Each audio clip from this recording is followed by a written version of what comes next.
Sekarang kita akan memperhalusi lagi hasil utama. Seperti yang anda lihat dengan objektif, penggunaan bahasa sangat penting untuk tafsiran dan juga kualiti OKR. Kita tidak boleh mengasingkan objektif dengan hasil utama kerana ianya saling melengkapi.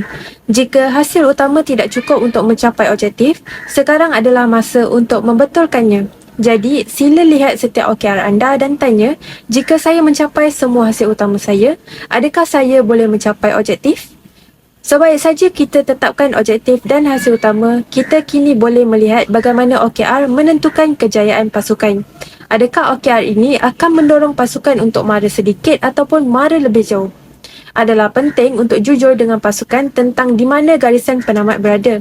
Apakah kejayaan itu cukup berjaya? Secara umum, terdapat 3 cara untuk menentukan kejayaan pasukan dengan OKR. Yang pertama ialah OKR yang committed. OKR yang committed ialah matlamat yang kita semua bersetuju untuk capai. Tanpa ia, kita tidak akan berjaya. Objektif yang pertama, mencapai sasaran tempahan syarikat untuk suku pertama. Hasil utama 1, mendapatkan tempahan 5 juta pada akhir suku pertama. Hasil utama 2, setiap pengurus jualan menyumbang 1 juta atau lebih dalam tempahan. Hasil utama 3, memastikan sekurang-kurangnya 80% daripada pasukan jualan mencapai kuota. Dan hasil utama 4, mendapatkan 30% daripada keseluruhan tempahan melalui upselling. Dan hasil utama 5, menyertai 3 acara industri menjelang akhir suku pertama. OKR yang beraspirasi. OKR yang bercita-cita tinggi mendorong kita untuk lebih berani. Atas sebab ini, ia lebih sukar untuk dicapai. Tetapi ia berguna kerana ia mendorong pasukan untuk berfikir dan bertindak di luar kotak serta membawa kita keluar daripada zon selesa.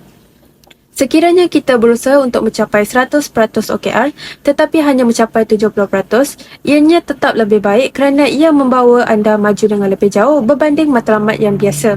Contohnya, objektif meningkatkan jualan sebanyak 50% sepanjang suku terakhir.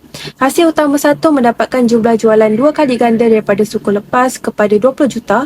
Hasil utama 2, meningkatkan jualan daripada pelanggan sedia ada kepada 40%. Hasil utama 3, mencapai 95% kepuasan pelanggan. Dan hasil utama 4, mendapatkan 10 jualan perusahaan dengan minimum 100,000 setiap satu. Pembelajaran OKR ialah penerokaan atau eksperimen untuk membuktikan hipotesis.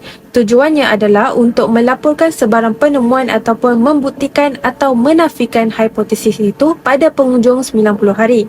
Ini bagus untuk idea peringkat awal di mana input dan output mungkin belum tepat, tetapi idea itu masih dianggap sebagai hasil utama. Kunci untuk menulis OKR pembelajaran yang berjaya ialah mengenal pasti maklumat yang membantu anda untuk bergerak ke hadapan dan membimbing set OKR anda yang seterusnya. Contohnya, objektif ialah membangunkan killer feature yang mungkin untuk aplikasi. Hasil utama 1, temu bual 100 pengguna sedia ada. Hasil utama 2, fahami 5 isu teratas pengguna. Hasil utama 3, menghasilkan dokumen yang menganalisis isu pengguna.